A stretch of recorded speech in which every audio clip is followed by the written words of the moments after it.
This is Fresh Air. I'm Terry Gross. The 1990s seem to be proving what W.E.B. Du Bois predicted back in 1903, that race relations would be the central problem of the 20th century.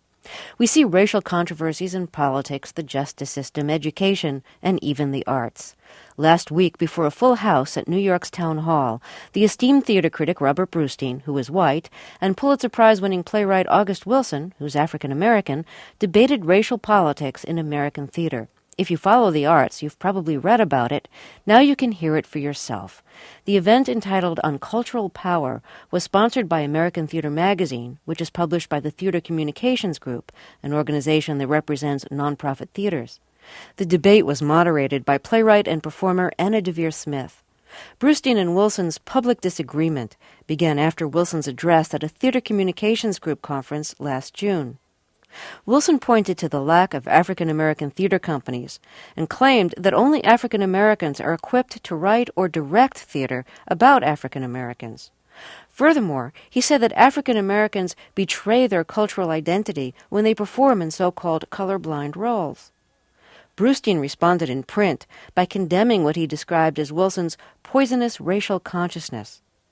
We'll hear excerpts of last week's opening remarks from Brustein and Wilson, followed by their responses to questions from the audience.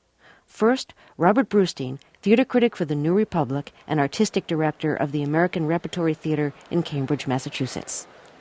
If I understand August Wilson's position correctly, he regards theater partly as an avenue to political and cultural power, a medium through which a large, disadvantaged class can dramatize its past injustices and perhaps find redress through changes in the social or political system. Starting with Plato, who you know banished the artist from his ideal republic, utopianists, even the best of them, have usually ended in suppressing free artistic expression. All revolutions, as Eugene Ionesco wrote, burn the libraries of Alexandria. Today in America, we see a similar leaning in what we call political correctness, which in its overzealous crusade to purge our language of offensive terms sometimes seems to be arguing for what one critic has called freedom from speech. Out of a conviction that freedom of speech is essential to creative invention and critical thought, a number of modern artists, both black and white, whatever their beliefs as citizens of the state, and I must continue to emphasize that I'm talking about them as artists, not as citizens, not as political beings, have rejected the concept of art as an ideological instrument. Ideological art is dedicated either to reinforcing the existing power structure, as in totalitarian regimes, or reforming and changing it, as in most activist revolutionary expression. The alternative to ideological art was eloquently summed up by the Czech novelist Milan Kundera when he said that his artistic function was to speak truth to power. Isn't that why we revere the greatest dramatists, from Aristophanes to Athol Fugard? And isn't that one of the major reasons we cherish Shakespeare, despite his occasional need to flatter the reigning English monarchs? Because they had the courage to speak truth to power.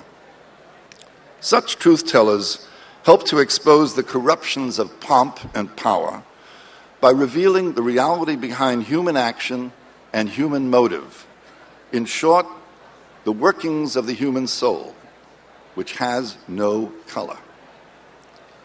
The great black writer James Baldwin has been evoked already tonight. I'd like to evoke him as well. He was a friend of mine, who said, at least in his early career, that he believed in speaking truth to power as well. In an essay called Everybody's Protest Novel, he wrote, "Let us say that truth is meant to imply a devotion to the human being. It is not to be confused with a devotion to a cause, and causes, as we know, are notoriously bloodthirsty." Note that neither Kundera nor Baldwin seems much interested here in using the artistic process to achieve power. Indeed, behind their words is the implication that the true artist must shun power, because power systems are not only not instruments of truth, they may very well be the enemies of truth. Those who believe in art as a political weapon, as a method of empowering the disadvantaged, no doubt serve a vital social function, but sometimes at a cost. A passionate political purpose occasionally obliges these artists, in my opinion, to sacrifice individual truth for the collective good. Of course, it is possible to justify such means if the right ends are achieved. But look at the downside.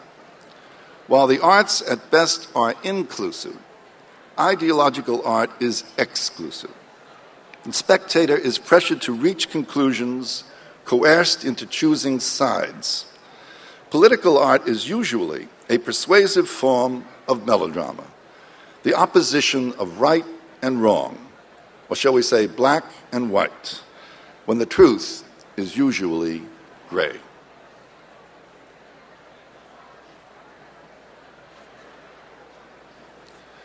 I agree with August Wilson's appeal for more black theaters, and with his plea that foundations be more supportive of such theaters, assuming they have established records.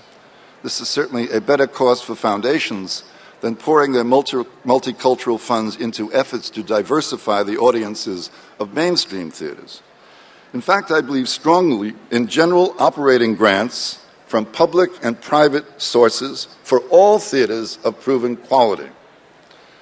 But this support cannot be viewed as a form of entitlement.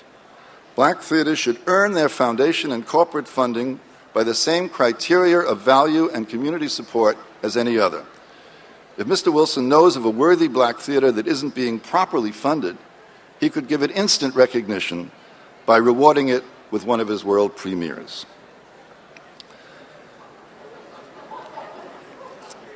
Although I endorse the value of theaters that confine themselves to plays by black writers, I admit some difficulty in approving Mr. Wilson's appeal for the self-segregation of black artists in racial enclaves.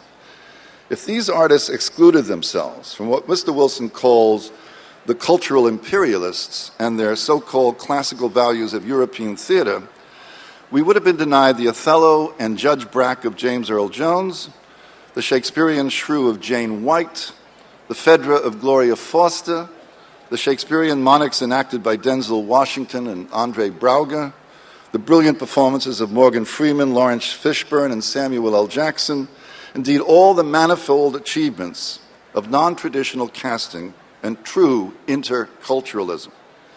In fact, we would have been denied August Wilson's plays, all of which have been produced by the very mainstream nonprofit theaters he refers to as cultural imperialists. From certain of his recent letters and remarks, I suspect August would now like to modify his position. I hope so, because then there is no debate between us. But since he has also denied ever saying he would never work with a white director, I must remind him of his 1990 op-ed piece in the New York Times called "I Want a Black Director," where he refused to allow Fences to be filmed by a white director, adding this caveat: let's make a rule.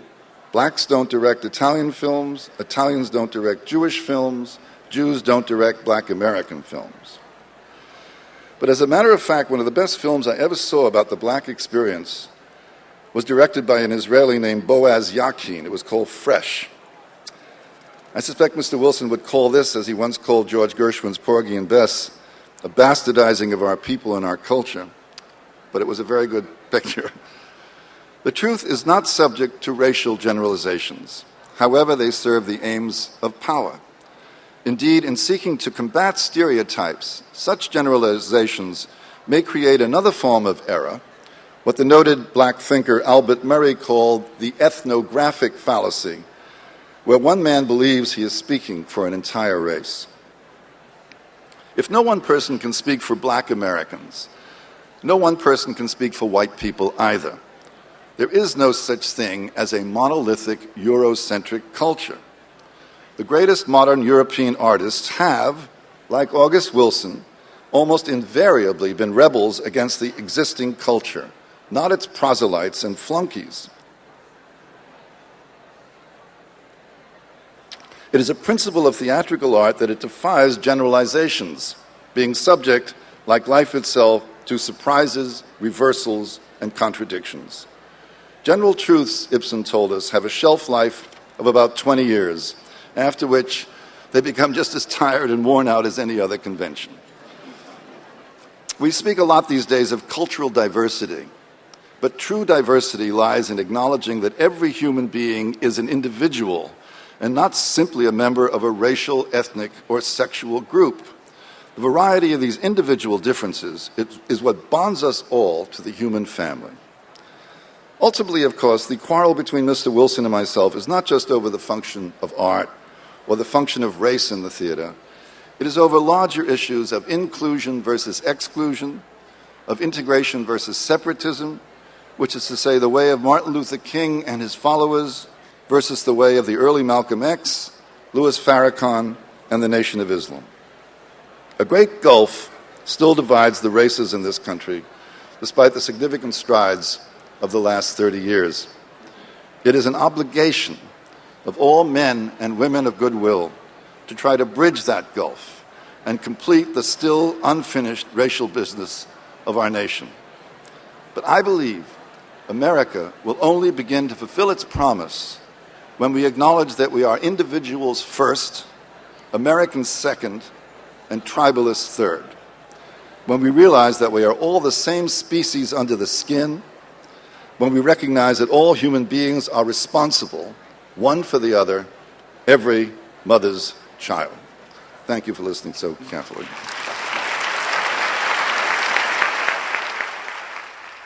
Robert Brustein is theater critic for the New Republic and artistic director of the American Repertory Theater. We'll hear from playwright August Wilson after a break. This is Fresh Air. We're listening to excerpts of a debate on race, cultural power, and theater. Now we'll hear the opening comments of Pulitzer Prize-winning playwright August Wilson, who's African-American. His plays include Ma Rainey's Black Bottom, The Piano Lesson, Fences, Two Trains Running, and Seven Guitars. When I was invited to give the keynote address at the TCG conference in June of 1996, I at first declined because I was busy writing my new play, and as always, the requirements of art can be demanding. And as I thought about it and what I might possibly have said, I thought about the lack of black theaters with significant resources to produce a play with high production values. And as my thoughts became more focused, I realized that 65 out of the 66 theaters were white. And I regretted that I had declined the invitation because I thought it was something that my colleagues in the theater needed to address. I was, of course, then pleased when I was urged to reconsider the invitation. And I am glad that I did. That 65 out of 66 theaters were white meant that black theater artists were being excluded from the opportunities to develop their various talents in the same level of venues as their white counterparts. And for all the presence of myself, George Wolfe, Anna Deavere Smith, Susan Lloyd Parks, to name some of the more visible, most blacks were locked out of the house. 65 out of 66 theaters said that something was dreadfully wrong. And once accepting the challenge of speaking to the lack of black theaters, then I had to go the whole way and speak to the historical conditions that occasioned our art to be placed in the hands of someone else as custodians, and to affirm the cultural battle that has been taking place since the early 17th century, when we were brought to this country in chains and were perceived as being without language, art, culture, and other trappings of civilization. We all know the errors of such thought now, due partly to our fierce resistance of such conditions of servitude and our equally fierce affirmation of the value and worth of our being. We have enjoyed the privilege and the company of many whites in American society who have stood by us in making those affirmations in the spirit of friendship and brotherhood. Without them, the journey that we have made from the hull of a ship to a self-sufficient and culturally robust people could not have been possible. That is not to say that we, blacks and whites, do not continue to have a difficult relationship. In American society, it seems that we would sometimes rather create an illusion than to face the harsh and uncompromising truths about ourselves.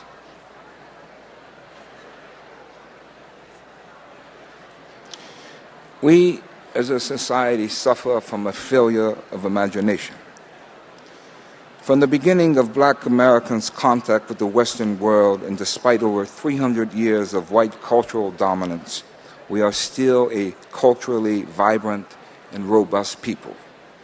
Our music, our verbal gymnastics, our sense of style, our unique way of seeing the world are all part of an African sensibility that informs our presence here in North America. Inside all blacks is at least one heartbeat that is fueled with the blood of Africa. Jazz is a widely acknowledged and celebrated as a uniquely American art form. But if the instruments with which jazz was created, that is, European marching band instruments, had not become widely available after the Civil War, jazz as we know it would not exist. It was African sensibility coming into contact with European technology that made it possible. Imagine then the possibilities of black theater empowered with the tools necessary to create its own unique art, the resources to nurture and provide homes for talented artists in a place where your visiting pass doesn't expire, usually on March 1st after Black History Month.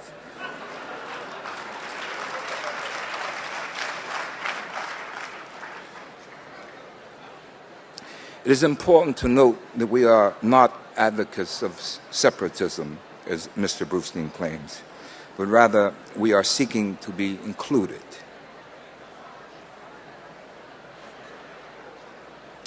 In November 1994, Time magazine ran a cover story proclaiming a renaissance in black art. There was a photo of the dancer Bill T. Jones on the cover, and the caption proclaiming black artists were free at last. The theme of the story was that black artists were no longer being confined by their blackness, but were creating art that was not limited to black themes, that they had learned to transcend their blackness to pursue more universal expressions by embracing the values and norms of European culture. This universality, of course, is conferred on white artists automatically, and never is it suggested that white playwrights like David Mamet or Terrence McNally are limiting themselves to whiteness, or that they're being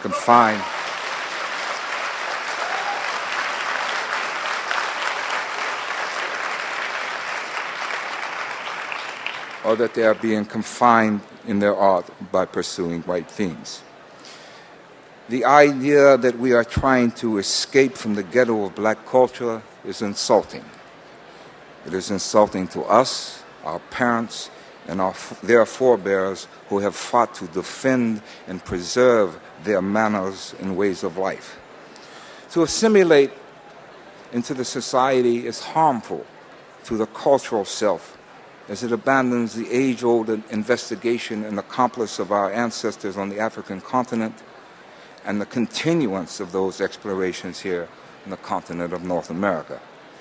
That our cultural contributions to what is known as American culture are many and inextricably woven into the fabric of contemporary life does not mitigate the loss, as the hegemonic concerns of the culture are not our own, and we do not participate in the privilege or the power that they produce. In other words, since the dominant culture is not our culture, we have no power, no matter what contributions we have made to its spiritual growth or to its material comfort. this can be a little more than disconcerting if you're standing on this side of the equation.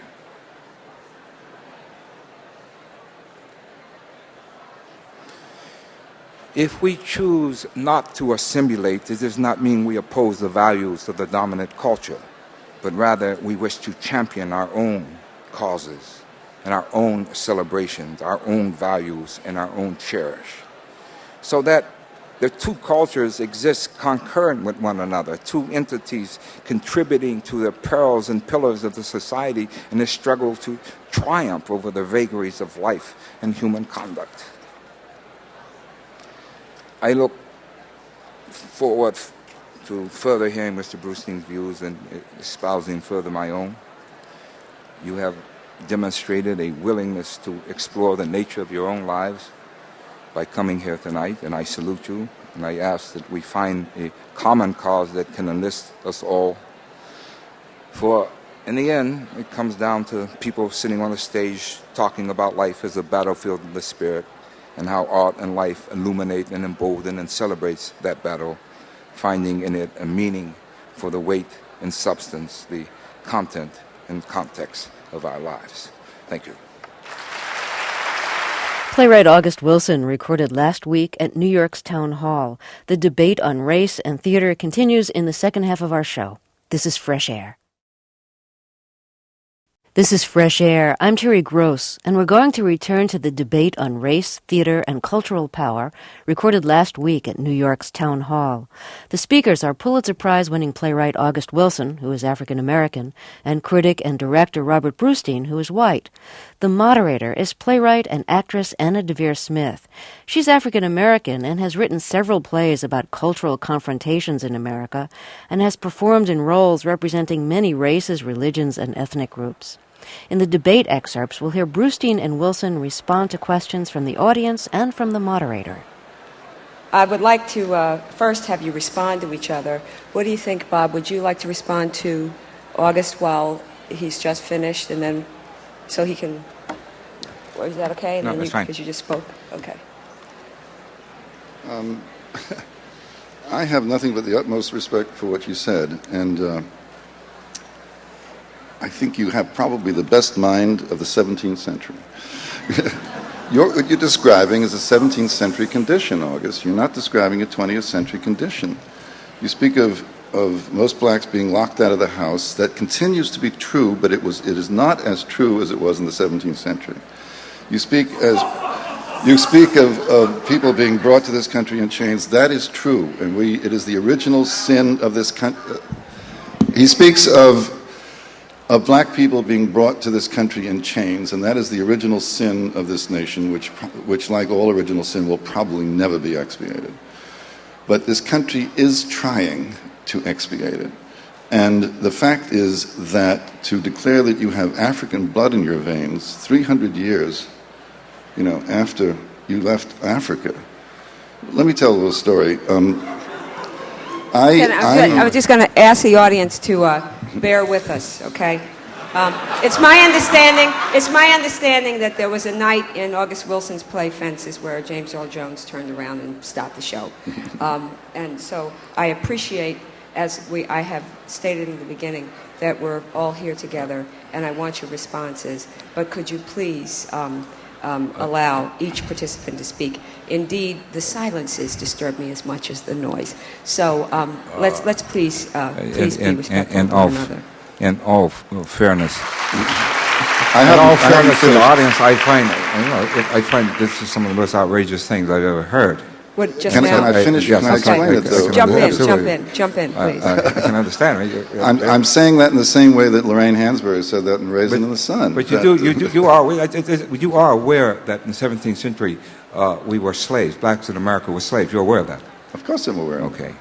I find it amazing. But in 1996 or 7, you are no longer slaves. Oh. And it seems to me to talk about yourself as standing on the ground of the slave quarters is to represent yourself as a 350-year-old man. The fact is things have changed over the course of the last 300 years, especially in the last 30 years. There have been some changes. And I'm just asking that we acknowledge those changes. The reason I said that Well, to Woye Soyinka, for example, you would not be considered an African man. He would reject that idea. Yeah, I think all blacks in America, irrespective of, very obviously, if you can look at me, it's obvious that the slave master visited the slave quarters. Okay, so it's very obvious. We're talking about blacks in America are African people. Yes. Right? They came from Africa, whatever. Of course you did. And my parents came from Poland. I don't consider myself to be Polish. Well, that's you. You What? see, that is you. But we are Africans, and Yes. if you have assimilated in society, if you have given that up, don't blame us for our unwillingness to do so. Okay? There was a question in here that I don't know that I actually have that was actually connected to this, though, which is a question about your own background and to what extent you recognize that part of you which is white. I recognize all of myself. First of all, my father was German. Yeah, what about it? I don't know. I don't know what else to say. The cultural environment of my life is black.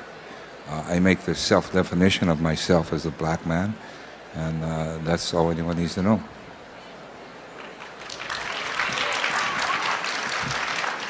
I've been asked, let me just, go ahead, please.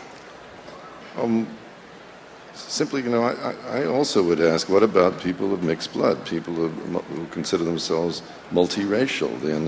They do not feel themselves, I would guess, represented by what you said tonight.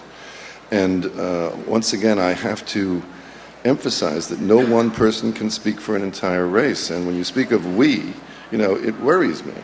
I also would want to follow that up with this notion that there is a single white culture. That David Mamet, for example, writes plays about the white culture. Is sexual harassment a white theme, as in Oleana? Is loyalty among friends a white theme, as in American Buffalo? In Shakespeare, for example, is an inability to act, is that a white theme? Or is jealousy a white theme in Othello? I think these are universal themes that could be understood by all of us, regardless of our color. Sure, and likewise, when you find them, likewise, when you find them exhibited in black plays, love, honor, duty, betrayal, jealousy, and all these things, you say these are the universals. But somehow, whites, the implication is that the universal only exists within whites. Why is it that blacks have to be free from themselves, from the ghetto of being black, embrace white culture, and then suddenly they're free and they're not limiting themselves? Black is not limiting. So when you have this situation of white playwrights, as an example, exploring their culture, which is like white culture, no one says to them that they're limiting themselves in that. I would suggest that they're not, and no more than I'm limiting myself by exploring black culture, making an investigation of myself, which is what art does. I think Chekhov did that. He investigated Russian culture. No one says to him, well, you're limiting yourself to Russian. You should write about the more universal. You see, this is part of that. But the reason why we can do Chekhov is he didn't limit himself to Russian, that he did write about the human heart. And I think insofar as you write about the human heart, anybody can do your plays. Thank you. But August, would you agree that everyone can do Chekhov? Have we misunderstood the part of your speech that had to do with non-traditional casting? No, I don't think any part of my speech here had to do with non-traditional casting, because I chose not to bring that up. But if you want to talk about that, we can talk about that. Let's just... Maybe we should. A lot of people do have questions about that come in different forms. And, for example, let's just take it from what Bob said just now about Chekhov. Could a black actor, a Latino actor, a Native American actor in this audience, as far as you're concerned, do well by doing the Cherry Orchard? I wouldn't embrace them doing that. I would much rather that they do art that is of their own specific ethnic or racial background. An example. Recently there was a production of my play Fences in China, and I gave permission to have that production. So someone said to me, well, in the stand that you've taken on colorblind casting, how you feel about that? Why is it that you're letting these Chinese people play blacks? And my answer to that was that there wasn't 140 million Africans running around Africa and running around in China trying to participate in theater. if you have a situation, if you will, if you can imagine a situation where you have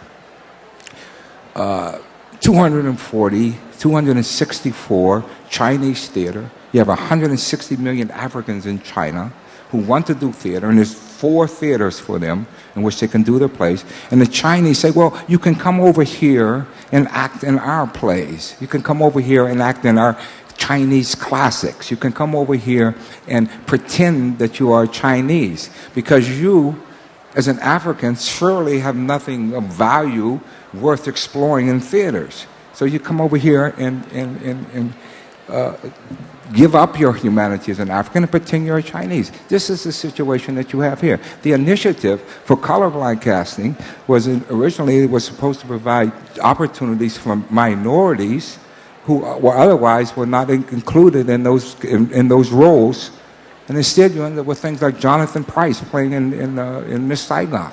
That's the ends to which colorblind casting has been put to use.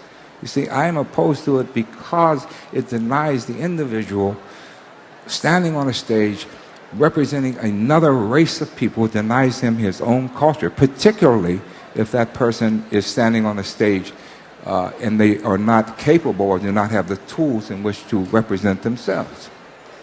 I have a question Can I just reply to that a second? Go ahead. You see, I think you misunderstand the purpose of colorblind casting. The purpose of colorblind casting was to get the best possible actor in the role, regardless of his race. I don't think that's an actors' equity initiative. I don't think that's the position that Actors Equity took when they broached this subject. It was to provide roles for minorities in non-traditional roles in which they might otherwise have been cast. That is the spirit in which it was launched. Now it becomes about something else.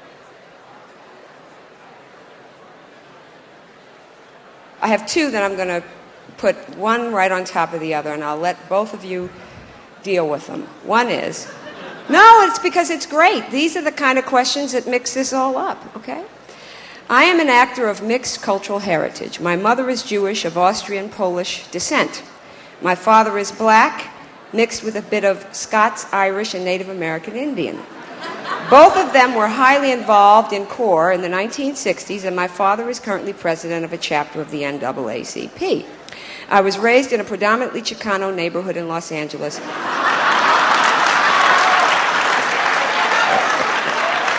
Where does someone with my type of background fit in the American theater?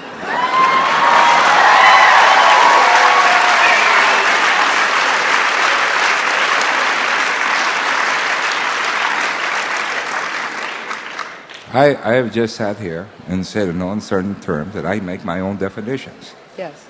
However that person wants to define themselves, fine. If they define themselves as black, then I think personally that it is wrong for them to participate in the theater acting as someone other than as a black person on the Okay, stage. then that makes a bigger question, which is somewhere in my pile. Please forgive me, the author, because We'll get back to the debate after a break. This is Fresh Air.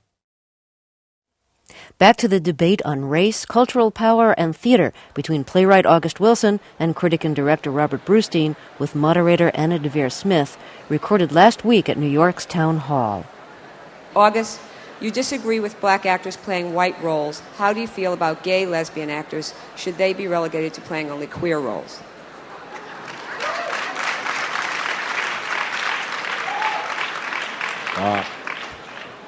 I think everyone agrees that sexual preference is different than race. Race is a much larger category than sexual preference.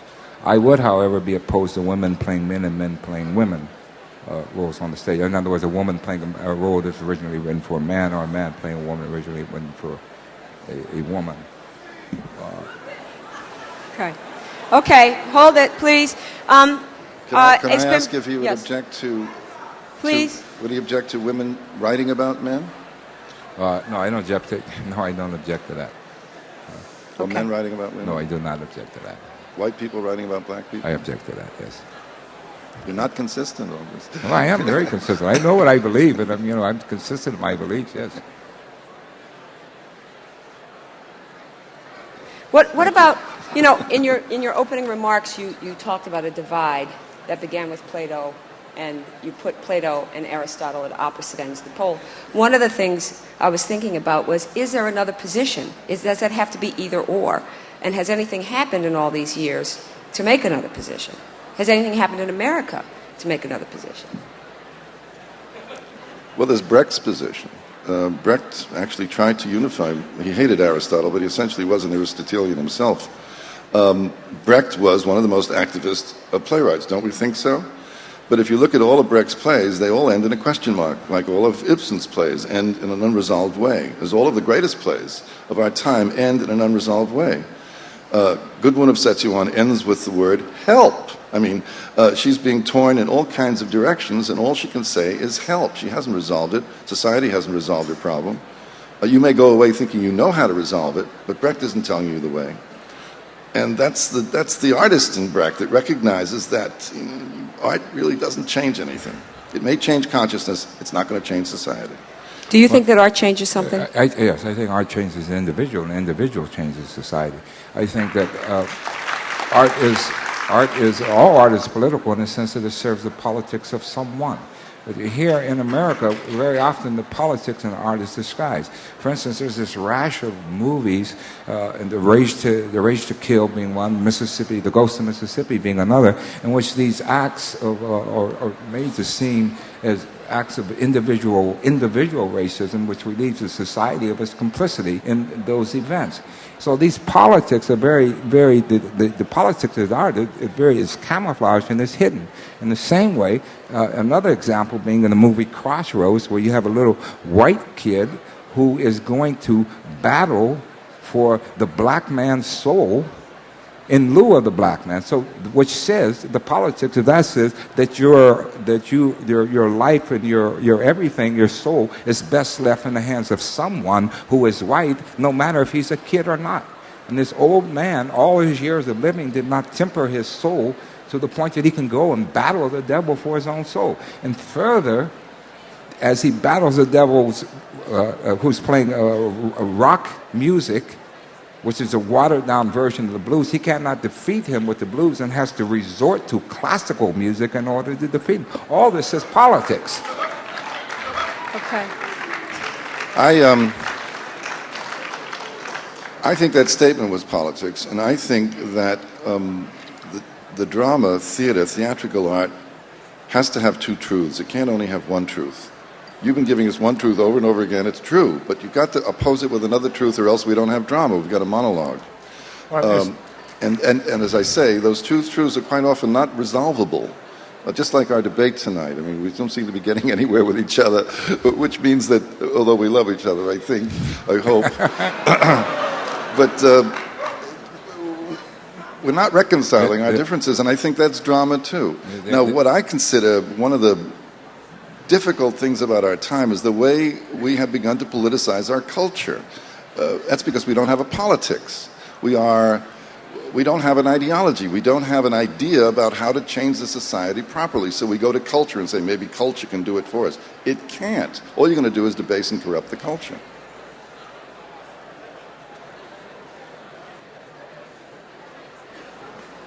Is the funding question not how much?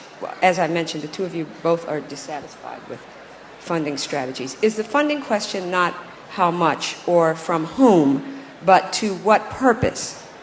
Is it problematic, in other words, for funding institutions to provide seed money to mainstream institutions to develop cultural diversity rather than directly to specifically culturally diverse organizations? Without question. Can you say more? Well, I thought I did. And this is partly, at least also, my problem with colorblind casting, in that you're taking black talent and you're utilizing black talent and you're empowering black talent, if you will, at the expense of black people, at the expense of black theater. So that, and we have a situation where, for instance, in some critics are writing and saying, Well, since there are so many theaters which are doing black plays, is it necessary to have black theaters? You see, because we are now involved in the production of black art, so you guys don't need that. You see, and what that does is it puts the custodianship of the art into someone else. And then what are blacks going to do 5 years from now when they're no longer doing black plays and when they're doing Asian plays or whatever? You see, the whites still maintain control over those institutions, irrespective if you work in them or not. So the initiative of the Lila Wallace Reader Digest initiative, for instance, did a tremendous disservice to blacks. And because it said that we were children, we needed someone to be responsible for us, so we're going to give this money to the white institutions for multicultural purposes as opposed to giving it to you to develop your own art. I think it did a disservice to the way art is viewed. Black art is viewed, and black theater is viewed, and black people are viewed. Okay. I agree with that. It's one of the. I'm glad to be able to find a point of agreement with August tonight. I do agree with that. I think that this was an unfortunate foundation choice that's been going on now for 10, 15 years, and to kind of give money to essentially mainstream. I won't call them white institutions. Mixed institutions just to do black plays or culturally diverse plays. I think you're quite right. That money should go to black theaters to do black plays, and the mainstream theaters should do those plays because they want to, not because they have grants for it.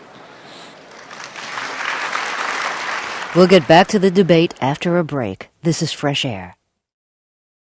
Back to the debate on race, cultural power, and theater between playwright August Wilson and critic and director Robert Brustein with moderator Anna Deavere Smith, recorded last week at New York's Town Hall. This is for Mr. Brustein. Do you really believe that standards are universal? Hasn't racism imposed itself on mainstream culture's understanding of what is beautiful, what is important, what is profound, what is meaningful? No. No? No.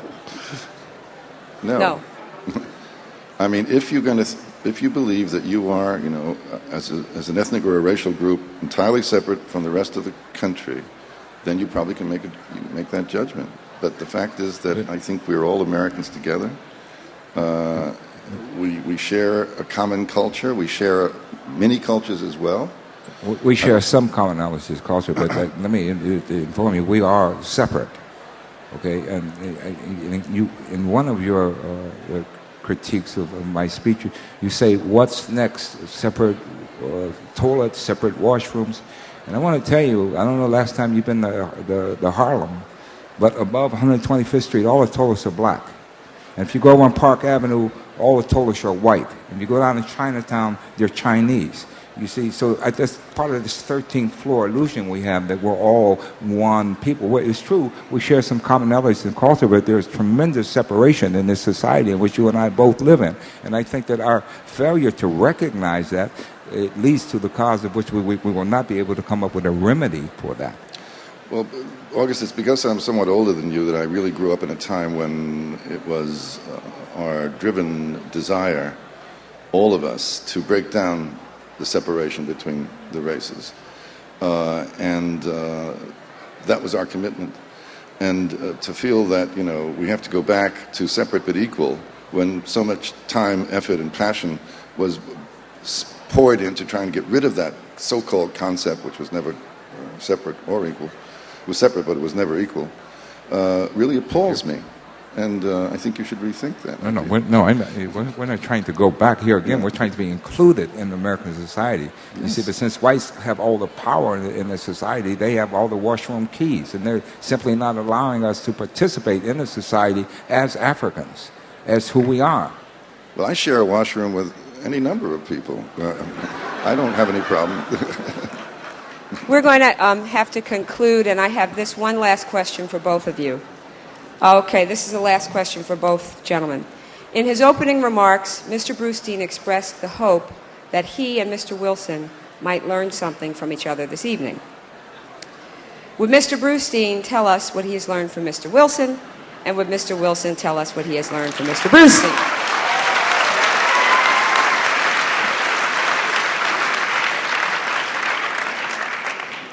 I learned that behind Mr. Wilson's anger, he is a teddy bear.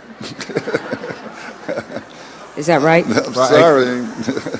I consider That doesn't have myself. any ethnic connotations, does it? I consider myself a personable person. Yes, but I assure you, I'm a lion. Right. So you learned that Mr. Wilson is a... I learned about the qualities of his temperament, and that was good for me. I had met him only once, and then I read the speech, and I was not prepared to find a man of such quality. And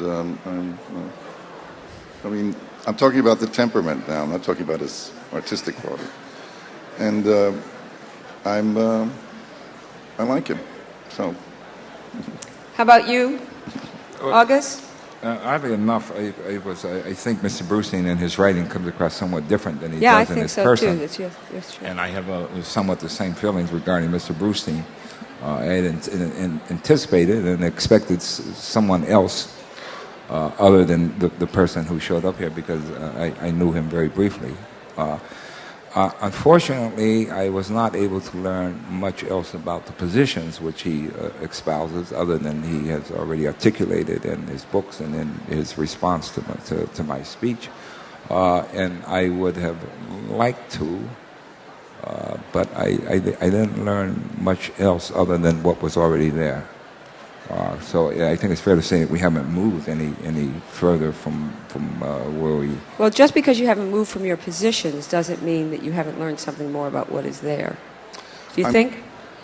I'm confirmed in my notion that drama is the opposition of two ideas, and I think we probably provided drama tonight, if not enlightenment.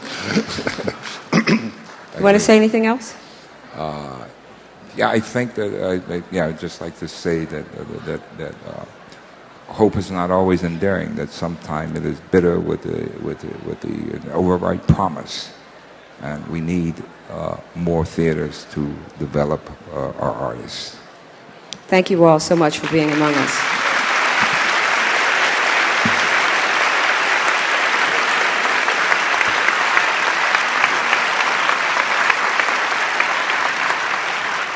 We've been listening to a debate recorded last week at New York's Town Hall between playwright August Wilson and critic and director Robert Brustein. The moderator was Anna Deavere Smith. We thank them for letting us broadcast their debate. Cast their debate. Cast their debate. Cast their debate. Cast their debate. Cast their debate. Cast their debate. Cast their debate. Cast their debate. Cast their debate.